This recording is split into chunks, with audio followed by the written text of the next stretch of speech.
Salut les amis, nous sommes encore avec vous au club de l'esprit de vie en Christ Jésus. Et si vous faites le bon choix, le péché ne dominera plus dans vos vies. Et vous êtes sous la couverture victorieuse. Et c'est ça, ça me fait crier Alléluia, pasteur. Merci, merci. Moi aussi, ça me fait crier Alléluia. Oui. Et Amen. Couverture victorieuse. Tout à fait, effectivement. La loi de l'esprit de vie en Jésus-Christ est la bénédiction totale que nous souhaitons à tous nos amis. Ça, c'est très important. Maintenant, allons au Togo écouter les propos d'un jeune chante de l'Éternel, au beau nom, Ernie Praise. Je dis bien Ernie Praise, c'est le nom qu'il a choisi. Suivez ce qu'il dit lui-même, et de ce qu'il fait. Combien c'est important. Suivez.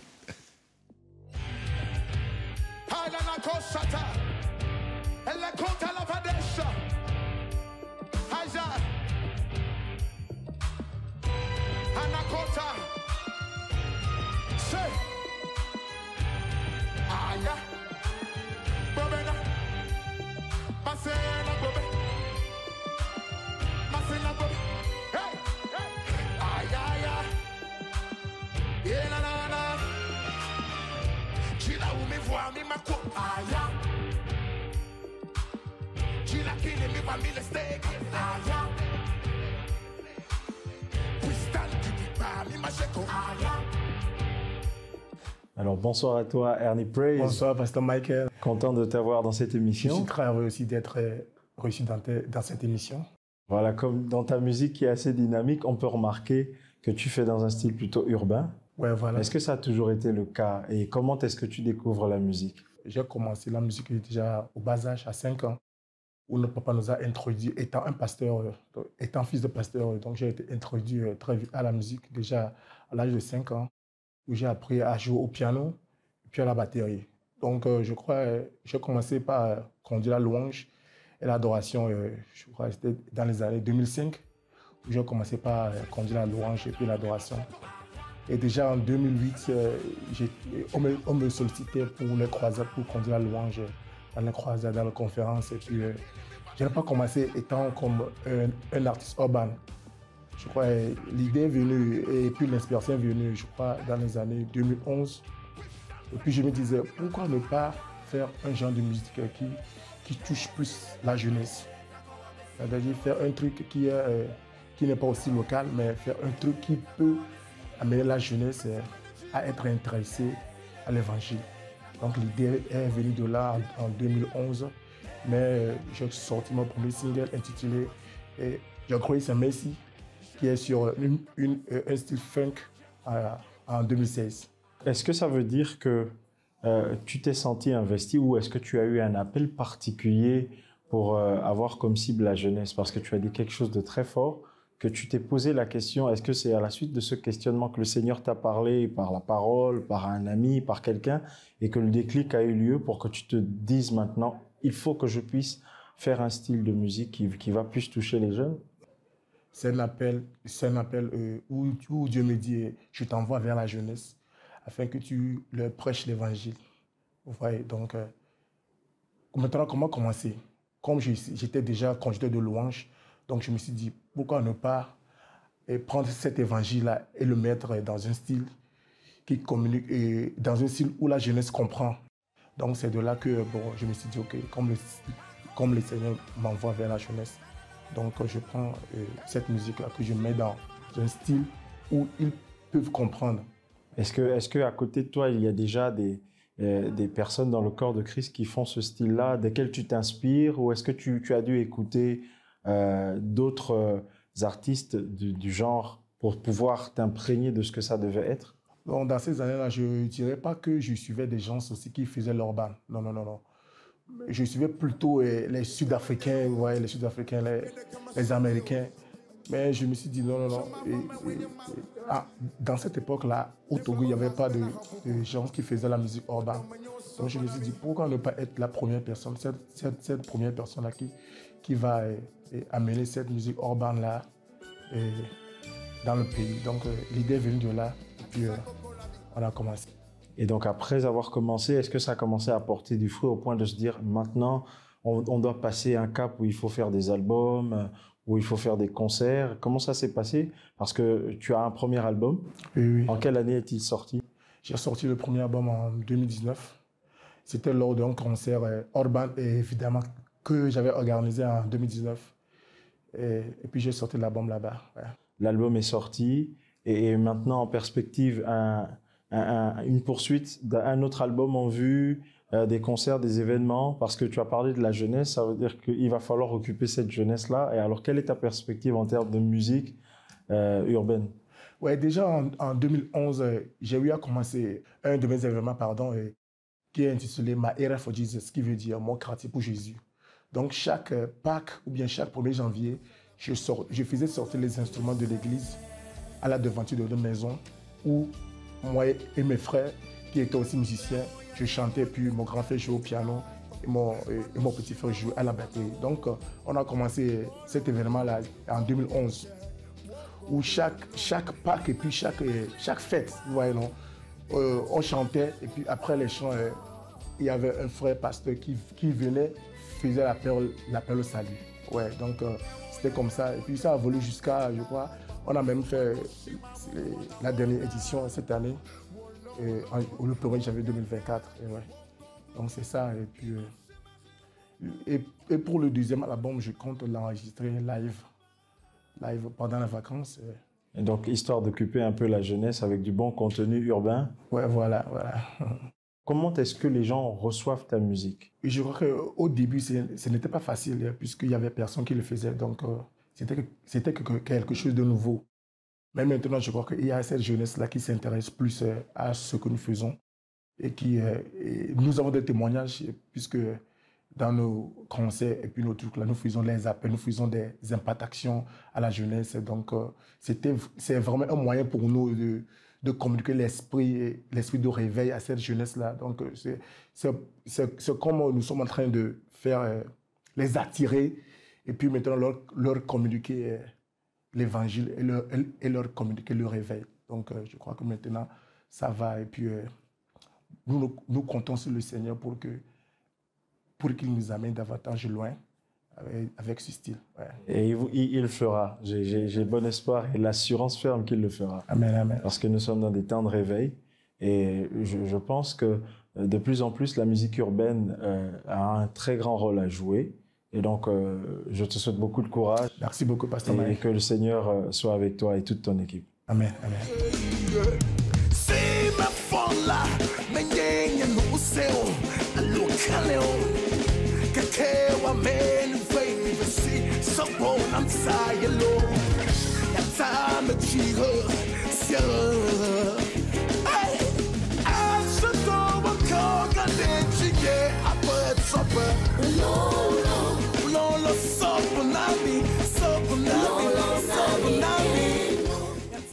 Si vous avez compris, Ernie s'est déclaré louange en s'appelant praise en anglais et son rythme particulier entraîne tous les jeunes en Jésus. En Jésus-Christ. Ouais. Bon, je veux dire on dit souvent que c'est leur époque.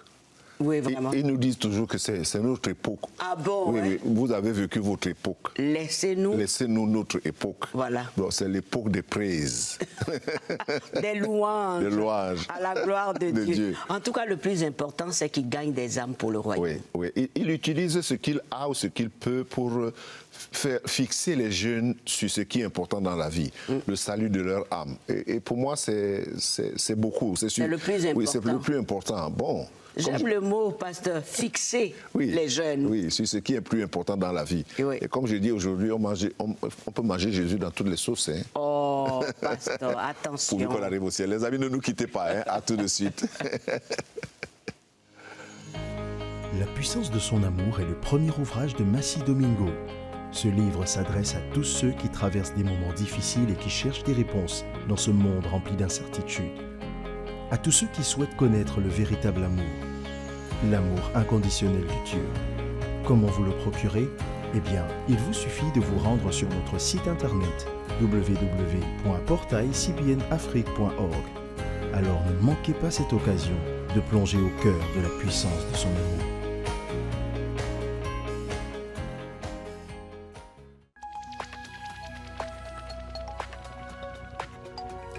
Si vous avez des questions spirituelles, des besoins de prière ou même si vous avez besoin de conseils, n'hésitez pas à nous contacter aujourd'hui au numéro suivant. Nos conseillers sont là pour vous aider. N'oubliez pas, nous sommes là pour vous.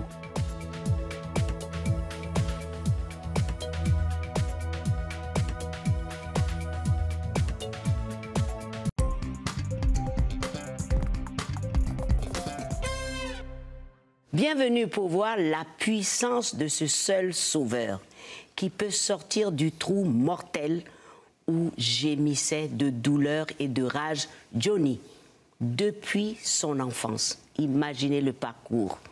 Des souffrances qui ne se comprennent pas. Mais Johnny a supporté jusqu'à un point donné. Suivez. Il me battait tous les jours, plusieurs fois par jour. Je me souviens avoir eu peur pour ma vie. Je me figeais et alors je voyais comme des étoiles. Depuis l'âge de 5 ans, Johnny Chang subit des maltraitances physiques de la part de son père. Les coups devinrent une source de colère et l'amenèrent à se battre avec ses camarades. J'étais complètement submergé par la rage. Je voyais rouge et d'un coup je perdais le contrôle. J'avais parfois quelque chose dans la main. Quelqu'un se retrouvait à terre, en sang. Tout le monde était en sang. C'était vraiment grave. Johnny grandit dans l'est de Los Angeles, dans les cités. À l'âge de 12 ans, il rejoignit un gang. Je voyais que les membres de gang, même les Asiatiques, avaient de l'argent. Ils avaient des voitures, des vêtements, de la notoriété.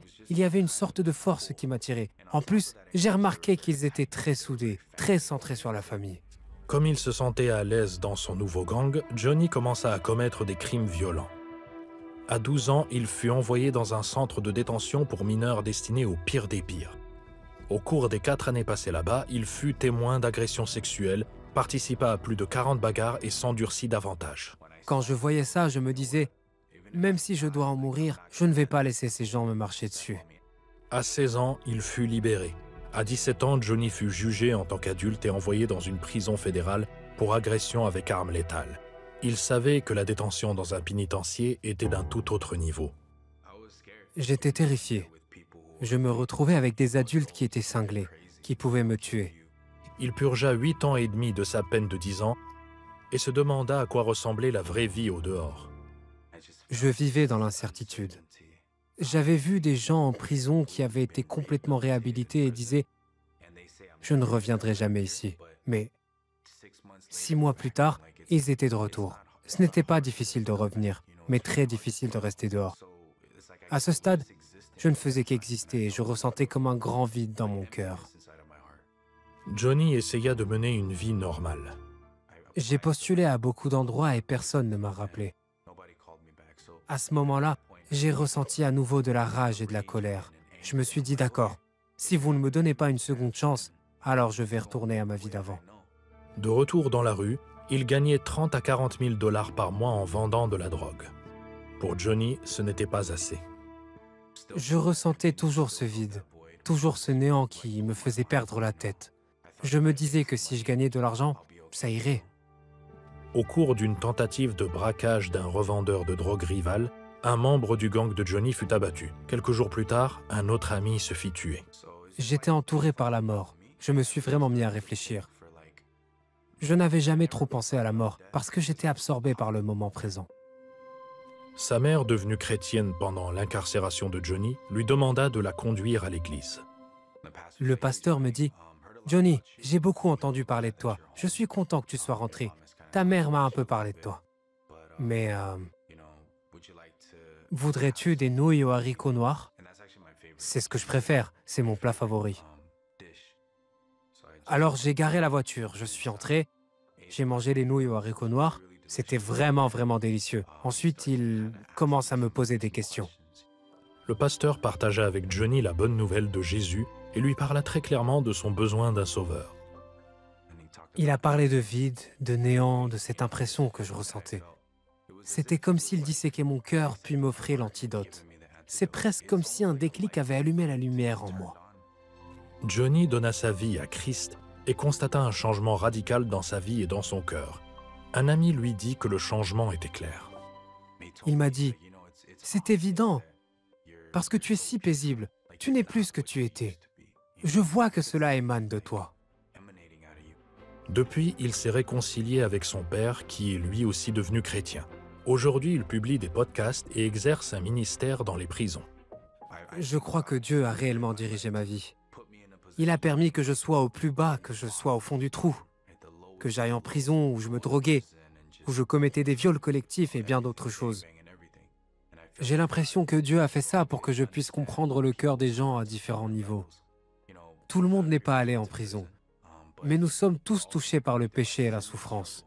Il y a de l'espoir, mais il n'est pas dans le monde, il n'est pas dans l'argent, il n'est pas dans la célébrité, il est en Dieu seul.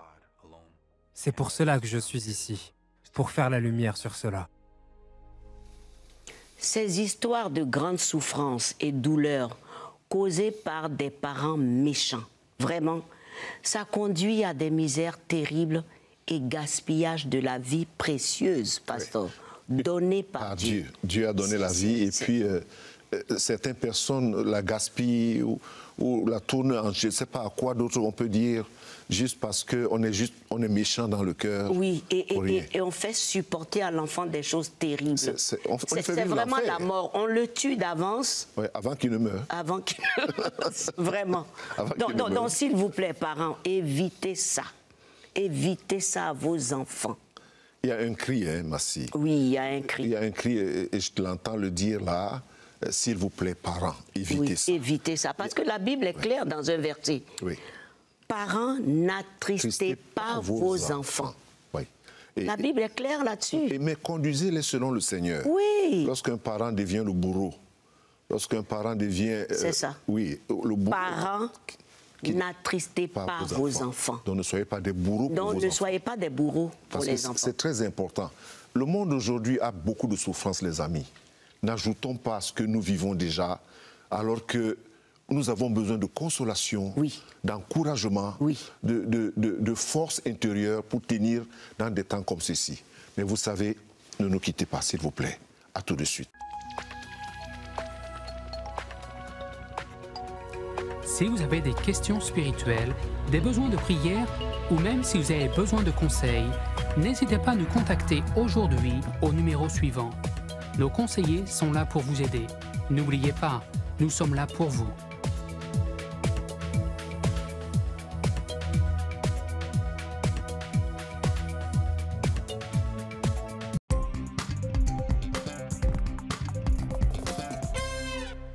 Merci de rester avec nous au Club 700. J'ai intitulé ceci « La foi dans l'erreur ». Vous savez, dans la vie, ce que vous croyez est une question de vie ou de mort. Malheureusement, nous prenons cette question avec tellement de légèreté, mais nous ne savons pas que là, toute la vie en dépend. Non seulement pour la vie présente, mais aussi face à l'éternité. Car ce que je crois détermine aussi ma manière de vivre, mon comportement, mes actes, mes relations et les décisions que je prends, soit pour moi-même, soit pour les autres. Il y a de nombreuses années, vous savez, la médecine n'était pas ce qu'elle est aujourd'hui. Car ces années-là, les médecins croyaient que la maladie était causée par un agent dans le sang. Bien que cela soit vrai. Mais ils ne savaient pas comment soigner une anomalie sanguine. À ce moment-là, ils ne savaient pas. Et dans leur croyance, ils pensaient qu'il fallait pratiquer une saignée chez le malade pour éliminer le plus de sang possible dans l'espoir que l'agent sera aussi éliminé. Et donc, la maladie. Et ce fut le traitement infligé par un médecin à George Washington, le premier président des États-Unis, dans sa vieillesse. Washington avait attrapé une maladie et le docteur qui le soignait voulait sauver la vie de son illustre patient. Mais en fait, il précipita plutôt sa mort en pratiquant la saignée, car c'est ce qu'il croyait être juste. Voilà où peut mener à la fois l'erreur dans la même chose. Et la même chose peut s'appliquer et se produire dans le domaine spirituel. Car on peut être très sincère et sincèrement dans l'erreur qui conduira à la mort éternelle. La séparation éternelle avec Dieu. Par conséquent, ce que vous croyez, sachez-le, que c'est une question de vie ou de mort. Si je crois ce que je déclare, alors je suis aussi engagé à cela, car ma vie et mon avenir en dépendent. Et j'ai la responsabilité de vivre ce que je crois. Il croyait qu'en faisant une saignée, Alors l'agent qui est la maladie va partir. Mais il se trompait. Comme beaucoup de personnes se trompent parce qu'ils vont à l'église. Ils se trompent parce qu'ils sont baptisés. Ils se trompent parce qu'ils sont nés dans une maison où on prie. Ils se trompent parce qu'ils mangent la communion. Ils se trompent. Il y a tellement d'erreurs qu'on fait. Jésus est où dans votre vie? C'est ça la question. Le Seigneur Jésus se trouve où en vous et avec vous? C'est la question que vous devez vous poser. Quelle est la nature de ma relation avec Dieu? Dieu se trouve où? Dans tout ce que je crois, dans tout ce que je pense, dans tout ce que je fais. Dieu est où? C'est la question qu'on te posera ce jour. Qu'as-tu fait de Jésus? Où est Jésus dans ta vie? On ne te posera pas une autre question. Et il sera là parce que tu ne pourras pas mentir. Dieu te bénisse. Merci. Dieu nous bénisse vraiment. Merci, merci. Amen. Quelle interpellation, hein? Merci, pasteur. Nous allons vous retrouver dans quelques instants pour les questions-réponses, mais pour l'heure, voyons l'aide de CBN à Acapulco, au Mexique, où un terrible ouragan avait ravagé les communautés entières, laissant des familles en détresse. Mais à travers Superbook, 200 gamins ont reçu le bonheur d'être sauvés. Pour quelqu'un comme Kenya, c'était très important. Elle avait 8 ans et c'était formidable d'être sauvée. Suivez son histoire. L'ouragan Otis de catégorie 5 a été un véritable cauchemar qui a ravagé les quartiers d'Acapulco au Mexique. Kenya, 8 ans, se souvient de ce qui lui est arrivé cette nuit-là. On était mouillés. J'ai cru que le vent allait nous emporter. Il nous poussait, nous tirait et on ne pouvait pas rester debout. On n'avait rien à manger, tout était détruit. Pilar, la mère de Kenya, a dit qu'il s'en était sorti de justesse. À la minute où nous avons quitté la maison, elle s'est effondrée. Nous sommes allés nous réfugier chez mon voisin. Je remercie Dieu de nous avoir permis de survivre. Par ailleurs, les produits de base, comme les vivres et l'eau potable, étaient rares. Pendant la crise, l'équipe de secours d'Opération Bénédiction était sur place. Nous avons travaillé avec le pasteur Morales pour fournir de la nourriture d'urgence, de l'eau potable et du lait. Pour eux, même le lait en boîte est une bénédiction, car ils peuvent se préparer un verre de lait avec du pain. Et pour aider les enfants à surmonter le choc émotionnel causé par l'ouragan, nous avons diffusé des épisodes de Superbook de CBN dans 8 communautés différentes, dont celle de Kenya.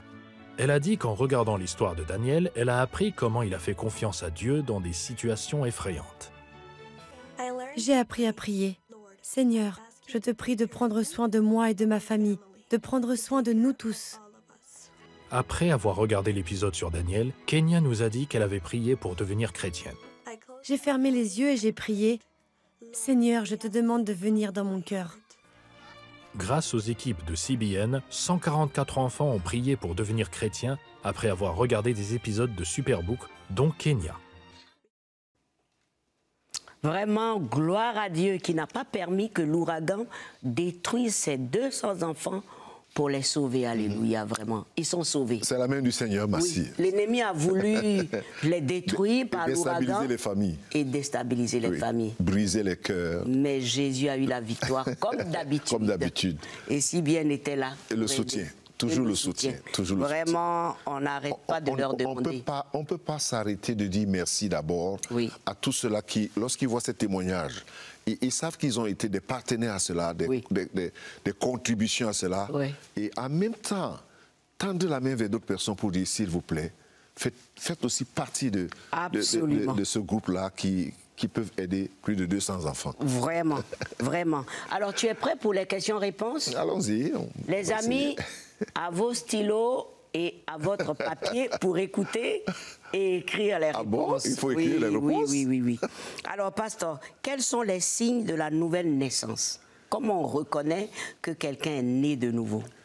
On ne va pas faire un cours de doctrine théologique ici. C'est la transformation. Lorsqu'on dit qu'on est né de nouveau, la première chose qu'on voit dans la vie de la personne, c'est sa nouvelle vie, son langage, ses relations, sa douceur, son attachement à la parole de Dieu et son obéissance. Ce n'est pas des bling-bling, ce n'est pas pour essayer d'impressionner les gens. On vit tout simplement la vie chrétienne parce que c'est Christ en vous qui vous fait vivre cette vie. Alors, ce que Christ est, ou a été dans ce monde, c'est ce que vous vivez. C'est-à-dire que si vous étiez colérique... C'est ce que vous désirez être. Donc oui, vous travaillez à cela. Vous travaillez à cela. En fait, d'une personne colérique, on voit une personne qui de plus en plus... est douce. Voilà, commence à savoir ce que ça veut dire, je suis désolé. La vie est très pratique. Donc c'est une transformation et la transformation est progressive. Mais déjà le processus où la chose s'est déjà faite en vous. Oui. Vous êtes déjà sauvé. Oui. Maintenant, ce sont ces étapes-là. Les fruits que vous portez. Et puis je voulais quand même dire quelque chose, Massi. Oui. Ne vous découragez pas. Lorsque vous voyez que il y a encore certaines choses qui se manifestent en vous. Oui. Et n'écoutez pas le langage des gens qui essaient de vous décourager. Tu as dit que tu as donné ta vie à Jésus, mais pourquoi tu te fâches encore? Ça, ce sont des provocations. C'est pour vous nuire votre esprit. Vraiment des provocations. Il faut pas se écouter donner à ça. Il faut continuer. Parce que la Bible est claire en disant que celui qui a commencé en vous une si belle œuvre l'amènera à son parfait accomplissement. Tout à fait, merci. À sa parfaite... Et puis on voit un enfant lorsqu'il grandit, n'est-ce pas? Oui. Quand il marche en tâtonnant, il tombe, il se relève, il tombe, il se relève. Il finira par marcher droit. Merci. Merci. Deuxième question. Comment se concentrer dans la prière? Oui, ça aussi c'est une question. Les gens cherchent toujours à se concentrer dans la prière. Je ne sais pas ce que... La prière, ce n'est pas du mysticisme. C'est pas cette façon dont les gens pensent que quand on prie là, c'est comme si on va entendre le ciel sonner sur nous, boum boum. Non. La prière d'abord, c'est s'exprimer l'état de mon cœur devant Dieu. Il dit parlez vous-même, plaidez vous-même. Avoir une conversation avec Dieu. C'est ça la prière. Et la bonne concentration de la prière, dans la prière vient de la parole. Voilà. Lorsque la parole abonde en vous, vous avez des soutiens. Oui. Oui. Vous avez de quoi vous appuyer quand vous priez. Oui. C'est-à-dire, Seigneur, tu as dit dans ta parole, en accord avec les Écritures, votre vie de prière devient riche. Oui. Elle devient si concentrée. Et elle a un but qui suit tout. Voilà pourquoi il faut s'attacher à la parole. J'arrête pas de vous le dire. Attachez-vous à la parole. Lisez la parole. Écoutez la parole. Méditez la parole. Méditez la parole. Ne lisez pas votre Bible comme un livre d'histoire. Non. Lisez la parole en conscience que vous écoutez la voix de Dieu. Tout à fait. Et la concentration viendra. Absolument. Parce que vous êtes, je vais dire, appuyé sur quelque chose de plus sûr, la parole de Dieu. Voilà, pasteur, ça passe vite, hein? On a presque fini. On a même fini. On a même fini. Il faut dire au revoir et nous vous donnons rendez-vous la semaine prochaine et nous comptons vraiment sur Jésus pour continuer à vous aider parce qu'il est fidèle. Il est votre seul sauveur et votre seul Seigneur. Il est fidèle. Il ne va jamais vous abandonner. L'Éternel est bon. Pasteur, il est bon. Tout à fait, merci. Oui. Dieu est bon. Très pour bon. tout le monde. Et il vous aime. Oui. Au revoir. À bientôt.